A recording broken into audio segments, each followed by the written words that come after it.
Film dilanjutkan di mana Sheriff sedang mencari mayat Rowan, tetapi tidak ketemu-ketemu. Lalu scene pun berpindah pada pagi hari di sekolah Nevermore, di mana Sheriff mendatangi Wednesday dan kepala sekolah, ia mengatakan tidak menemukan Rowan sepanjang hutan. Di dalam ruangan Wednesday berbicara berdua bersama Sheriff, ia mengatakan pasti ada yang merencanakan sehingga di TKP polisi tidak menemukan apa-apa. Saat mereka berbincang, datanglah anggotanya serta membawa Rowan. Ternyata Rowan masih hidup. Melihat itu Wednesday pun kaget. Dan dicap pembohong. Lalu scene pun berpindah di mana Wednesday sedang melakukan sesi terapi lagi. Mereka berbincang masalah Wednesday melihat Rowan mati oleh monster, ternyata ia masih hidup. Dalam sesi itu Wednesday tidak ada niat kabur lagi, jadi guru psikologinya kagum padanya. Setelah itu ia pun keluar. Saat di luar ia bertemu Tyler. Ternyata Tyler juga ingin melakukan terapi psikolog juga. Lalu scene pun berpindah di mana Enid dan bersama temannya yang lain sedang menghias sebuah perahu untuk mengikuti perlombaan di sekolah mereka. Lalu datanglah Wednesday menghampiri Enid, dan Wednesday bertanya Rowan itu seperti apa, karena Enid adalah ratu gosip di sekolah itu. Lalu Enid pun menjawab Rowan seorang penyendiri yang aneh, dan Enid menyarankan jika ingin lebih tahu tentang Rowan ia bisa menghubungi Xavier karena teman sekamarnya. Lalu scene pun berpindah di mana Wednesday sedang memperhatikan lukisan yang ia dapat dan melihat sebuah logo yang misterius. Dan Wednesday pun mendatangi kepala sekolah dan mengatakan ia ingin bertemu dengan Rowan, dan kepala sekolah pun mengatakan Rowan tidak ada dan dikeluarkan dari sekolah itu serta karetanya pun akan berangkat sore ini, ujar kepala sekolah. Saat perbincangan itu kepala sekolah sudah mengetahui jika Wednesday dapat menerawang, ia mengetahui saat Wednesday berbicara pada saat kecelakaan waktu itu. Serta ibunya juga dulu seperti Wednesday bisa menerawang juga, jadi Wednesday bisa menerawang dari keturunan ibunya.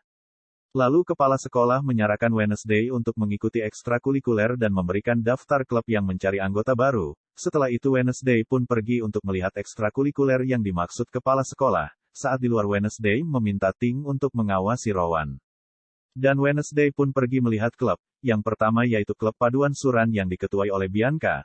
Lalu Bianca bertanya apa jenis suara Wednesday. Saat Wednesday ingin ikut bernyanyi dan hanya membuka suara sedikit saja, tiba-tiba benda di sekitarnya retak seketika. Melihat itu Bianca pun kaget. Lalu Wednesday pergi dan mendatangi klub pemanah. Di sana ada Xavier. Saat Wednesday di sana diajari oleh Xavier, tapi ia tidak tahu Wednesday lebih hebat darinya dengan memanah buah apel dengan tepat sasaran. Setelah itu Wednesday pergi ke tempat klub lebah. Di sana ia bertemu dengan Eugene. Lalu Wednesday pun diminta menggunakan pakaian khusus. Saat Eugene menjelaskan tentang lebah datanglah Ting, ia memberi isyarat agar mengikutinya. Saat Eugene berbalik Wednesday sudah pergi. Ternyata ia pergi menemui Rowan yang sedang mengemasi barangnya untuk pergi. Saat ia menghampiri Rowan ia bertanya apa yang terjadi. Lalu Rowan pun pura-pura tidak tahu dan mengatakan, pada saat itu ia sedang berjalan ke hutan untuk mencari angin dan Wednesday mengejarnya, ujar Rowan. Dan guru asrama pun menghentikan perbincangan mereka serta guru asrama pun pergi untuk mengantar Rowan. Saat mereka pergi Ting mengikuti mereka. Sesampainya di terminal, Ting terus mengikuti Rowan, dan Rowan masuk ke dalam toilet. Anehnya saat ia keluar toilet ia berubah menjadi seorang pria lain. Jelas Ting tidak mengetahuinya dan ia pun kehilangan jejaknya. Diperlihatkan ternyata pria tersebut adalah kepala sekolah. Nah, apa yang sebenarnya terjadi ya?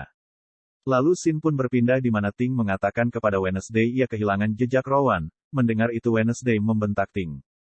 Lalu pada saat itu Bianca melihat Wednesday, dikiranya sedang berbicara dengan sebuah bunga. Melihat itu Bianca mengolok Wednesday.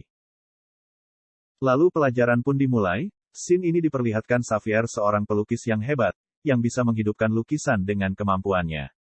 Dan di scene ini juga diperlihatkan Wednesday dan Bianca bersaing wawasan dan kepintaran tentang tanaman. Lalu scene pun berpindah di mana Wednesday mendatangi Enid yang sedang menghias perahu. Kedatangan Wednesday meminta bantuan kepada Enid untuk menemaninya ke hutan pada kejadian waktu itu, karena ia sedang diawasi. Tetapi Enid menolak karena tidak mau jadi umpan. Dan Enid mengatakan lagi ia bisa membantu Wednesday asalkan ia meminta maaf kepada Ting. Karena sudah membentaknya pada saat itu karena Ting kehilangan jejak Rowan. Mendengar itu Wednesday pun menghampiri Ting di kamarnya, lalu Wednesday mengatakan ia tidak akan membentak Ting lagi. Mendengar Wednesday tidak ikhlas meminta maaf, Ting pura-pura tidak mendengarnya. Melihat itu Wednesday mendekati Ting dan meminta maaf dengan suara yang lembut serta ia memperlihatkan lukisan yang ia dapat diri Rowan. Setelah itu Enid pun membantu Wednesday untuk mengalih perhatian, dan Wednesday pun pergi ke dalam hutan pada waktu itu. Saat tiba di sana ia bertemu dengan Tyler dan mengajaknya bersembunyi karena ayahnya sedang ke lokasi bersama anjing pelacak. Setelah ayahnya pergi, Wednesday heran kenapa mereka tidak ketahuan oleh anjing pelacak, lalu Tyler mengeluarkan ampas kopi. Itulah mengapa anjing pelacak tidak mencium bau mereka. Lalu Wednesday melanjutkan pencarian petunjuk dan bukti keberadaan monster itu ada, karena ia dianggap pembohong oleh kepala sekolah dan sheriff. Lalu pada saat pencarian itu ia menemukan kacamata Rowan. Saat Wednesday mengambilnya, ia pun menerawang lagi di dalam penglihatannya di mana Rowan dan Xavier sedang berdebat. Lalu scene pun berpindah di mana Wednesday menuju ke sebuah perpustakaan mencari buku yang ada di penglihatannya. Saat ia sedang mencari, ibu asrama datang dan bertanya kepada Wednesday sedang mencari apa, lalu Wednesday menunjukkan lukisan dari logo buku yang ia lihat. Lalu guru asrama mengatakan buku itu milik komunitas pada zaman dulu yang bernama Night Set dan telah lama dibubarkan, ujar guru asrama. Mendengar itu Wednesday pun pergi. Lalu scene pun berpindah di asrama Xavier. Saat ia mandi Wednesday masuk ke kamarnya dan mencari buku yang ada di penglihatannya. Dan ia tidak sengaja menemukan sebuah topeng di bawah kasur. Saat Wednesday ingin pergi sudah, Xavier selesai mandi. Melihat itu Wednesday bergegas bersembunyi. Pada saat itu Bianca datang. Ternyata kedatangan Bianca ingin mengetahui kabar Xavier karena Rowan telah pergi. Dan di scene ini dijelaskan bahwa Bianca dan Xavier pernah berpacaran. Dan Wednesday tidak sengaja mendengar Bianca tidak sabar ingin mengalahkan asrama Ophelia dan ia telah merencanakan sesuatu untuk mengalahkan yang lainnya. Lalu scene pun diperlihatkan Enid sedang bersedih dan Wednesday pun datang. Lalu Enid mengatakan temannya Yoko masuk UKS karena sebuah musibah dan Enid terlihat panik karena kekurangan orang untuk mengikuti lomba besok hari. Melihat Enid yang bersedih, Wednesday mengatakan akan membantu mereka. Mendengar itu Enid pun sangat senang. Scene pun berpindah di pagi hari di mana diperlihatkan Enid dan Wednesday sedang merencanakan sesuatu. Lalu perlombaan pun akan dimulai, di mana kepala sekolah menjelaskan siapa yang duluan berhasil mengambil bendera di makam dan kembali tanpa tenggelam. Itulah pemenangnya, serta pemenangnya akan berhak sesumbar selama setahun dan mendapatkan hak istimewa yang lainnya.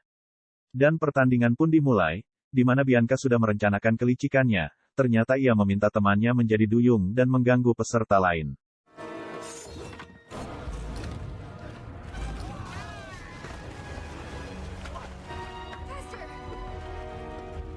Saat ia ingin mengganggu kelompok Wednesday, Wednesday mengeluarkan jaring, ternyata itu rencana mereka. Lalu mereka pun sampai di pulau tersebut. Di mana Ting juga membantu dalam pertandingan tersebut sehingga Enid mudah melubangi perahu tim yang lain. Saat Wednesday sesampai di sana dan menyentuh tembok, lagi-lagi ia dapat penglihatan, di dalam penglihatan ia bertemu dengan seorang gadis yang sama sepertinya. Gadis itu cuman mengatakan kaulah kuncinya, lalu Wednesday pun bangun lagi. Serta Bianca dan temannya mengolok Wednesday, dikiranya bobo siang. Lalu mereka pun bergegas pergi dan menyusul yang lainnya, dan kelompok Xavier perahunya bocor oleh Enid. Saat Wednesday ingin mendekati kelompok Bianca tiba-tiba mereka didorong, saat detik-detik terakhir mereka ingin menabrak pembatas, Ting turun dan menghajar mukanya hingga pingsan. Dan kelompok Wednesday berhasil melubangi perahu kelompok Bianca dan mereka berhasil menang, dan diperlihatkan kelompok Bianca sangat kesal.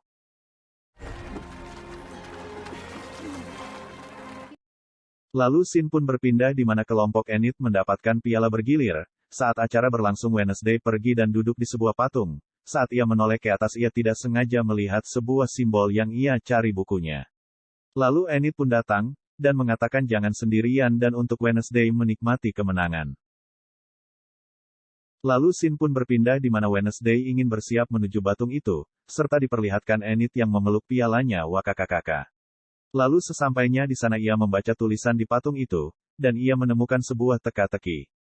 Saat ia memetik tangannya 2 kali tiba-tiba patung itu membuka sebuah ruangan, dan Wednesday masuk ke dalamnya, di dalam itu ia melihat simbol yang pernah didatangi Rowan serta ia melihat foto ayah dan ibunya saat muda.